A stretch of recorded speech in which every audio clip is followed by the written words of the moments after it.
Hello, I'm Steve Mortensen, and with us today is author Michael D. Finley, who's recently written a book called The Tesla Conspiracy. Michael, thank you for joining us today. Thank you, Steve. Now, The Tesla Conspiracy is a very intriguing novel. Why did you write the book? I wrote The Tesla Conspiracy because when I became familiar with Nikoli Tesla, particularly in the area of free energy, I got very angry that extremely important information has been withheld from us all. In 1931, Nikoli Tesla proved that a full-size electric car could be driven at speeds up to 90 miles per hour, daytime or nighttime, using free energy extracted from the air around us. We could be driving our cars for free instead of paying $4 or $5 a gallon for gasoline. But a small group of energy conglomerates are maintaining a monopoly on fuel and energy, and they're acting like criminal organizations to keep this information away from us all. I thought to myself, how could they do that to us? I've got to get this information out to the public. I wrote The Tesla Conspiracy as a fictional work because, let's face it, most people want to be entertained. In fact, I first wrote it as a screenplay, and things were looking very positive. We got a few well-known actors to agree to be in the film and some public figures.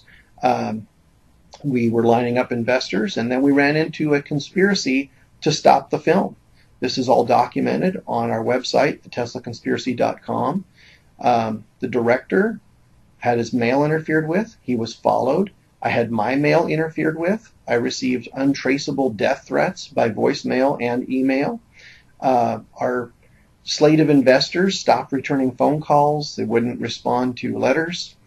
And I pretty much spent a few years feeling very depressed about the project. I felt crushed. Then I decided to persevere and release the story as a book.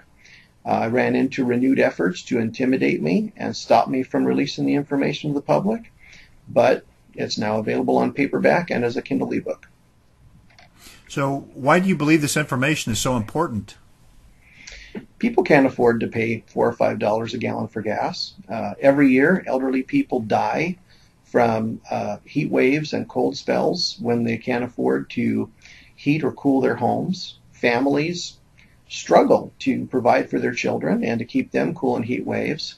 A lot of scientists believe that global warming is caused by vehicle emissions and other pollution. We're talking about real free energy that's totally green. And somebody very powerful, possibly these big corporations that have a monopoly on our fuel and energy, have been trying to keep this information away from the public. People have been intimidated, thwarted, and even killed to suppress this technology. If this technology had not been suppressed, then we'd all be driving our cars and running our homes without having to pay for fuel or electricity. That would save every family thousands of dollars every year. This is really important for our planet, for our economy, for our families to survive. This information has got to get out there. The more people that read this book, the more this information gets out there, the more these terrorist companies fail. Now, there's a lot of history in the book, and there are some fairly detailed theories as well. Is this technically a fictional story? Well, maybe we need a new category for this book. The history referenced in the book is real. Nikoli Tesla was a real person. There are documentable historical conspiracies to keep information about Nikoli Tesla away from the general public. The story is fictional, but it's really a vehicle for expressing the historical truths and theories. Now, what evidence is there of actual historical conspiracies? Those who know Nikoli Tesla call him the man who invented the 20th century, and for good reason. He was directly responsible for most of the technological advances in the 20th century. He held hundreds of patents, and yet he's not mentioned in American textbooks. In fact, the United States Supreme Court ruled in 1943 that Tesla was the real inventor of the radio. Yet every history book I've ever read still lists Marconi as the radio's inventor. There's not even a footnote about Nikola Tesla. That's not just failing to mention Tesla. That is putting false information in textbooks. And I believe there are reasons why the powers that be would want to conceal this information from the public. In the book, my theories tie all of this together and explain it. So what is it that you hope your readers take from this novel? Well, first and foremost, I want people to know the truth about this technology. I want people to open their minds. I want them to test my theories. I'm hoping that people will become more curious about Nikola Tesla and read other books about him, maybe some internet articles, maybe watch a documentary or two.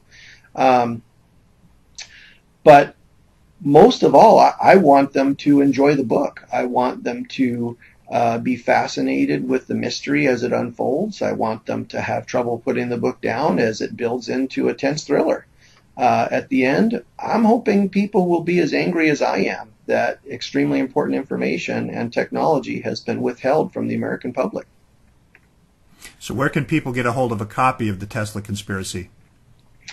On the website that I mentioned earlier, theteslaconspiracy.com, we document the efforts that have been made to keep us from getting this information out to the public. There are links to buy the book as a paperback or as a Kindle ebook. And we keep adding more information about Tesla, and so people can check back at theteslaconspiracy.com and get updates about what's going on with the book, with our efforts to turn it into a movie, and to just learn more about Nikola Tesla. Well, Mike, Nikola Tesla was a fascinating man, and you've written a fascinating book. Thank you for joining us today. Thank you very much, Steve.